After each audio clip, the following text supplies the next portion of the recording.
एक समय की बात है। एक गांव में एक किसान अपने बेटे के साथ रहता था।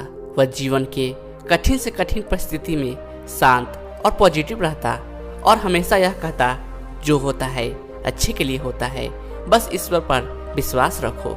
उसके पास एक घोड़ा भी था जिससे वह बहुत प्यार करता था और उस घोड़े को अपने परिवार का सदस्य मानता था। एक दिन वह घोड़ा कहीं चला गया। किसान ने पूरे गांव में खोजा पर उसे घोड़ा कहीं नहीं मिला। सभी गांव वाले इकट्ठा होकर किसान के पास गए और दुख जताया और सभी ने किसान से कहा, घोड़ा खो गया, यह बहुत बुरा हुआ, आप बहुत बदकिस्मत हो। इस पर किसान ने कहा, भले ही मेरा घोड़ा खो गया है पर जो होता है अच्छे के लिए होता है, मुझे ईश्वर पर विश्वास है। गाँव वालों को किसान की बात समझ नहीं आई और सब अपने अपने घर चले गए। कुछ महीने गुजरने के बाद वह घोड़ा वापस आ गया और वह अपने साथ अपने जैसे कई और घोड़े भी ले आया था।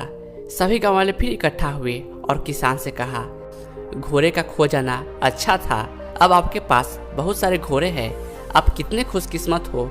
इस पर किसान ने कहा, भले ही अब मेरे पास बहुत सारे घोड़े हैं लेकिन मुझे कोई खुशी नहीं है, पर जो होता है अच्छे के लिए होता है, मुझे ईश्वर पर विश्वास है।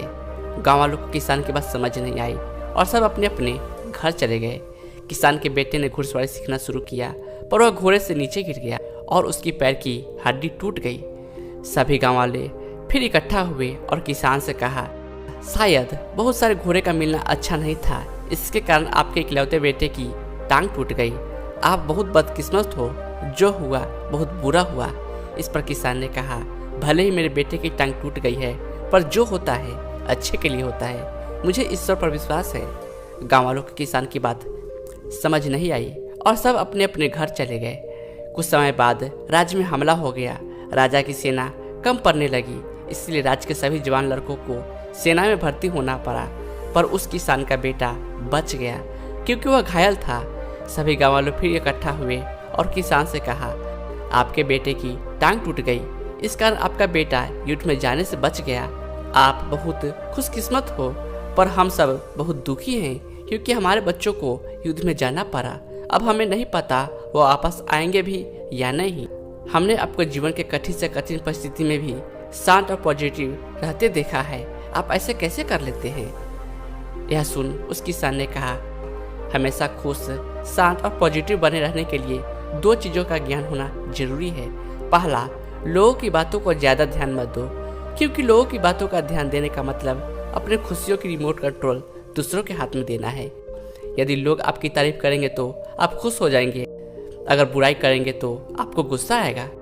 अगर आप लोगों की बातों पर ध्यान दोगे तो आपका दिमाग अशांत हो जाएगा और आप अपने जीवन के जरूरी कामों में ध्यान नहीं दे पाओगे।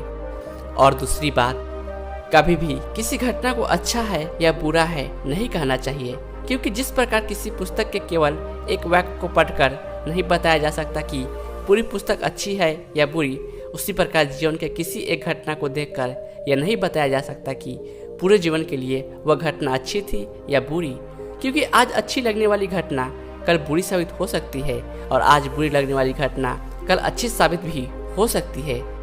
जैसा हमने इस कहानी में देखा, घटनाएं आपके हाथ में नहीं है, आपके हाथ में केवल आपके कर्म है।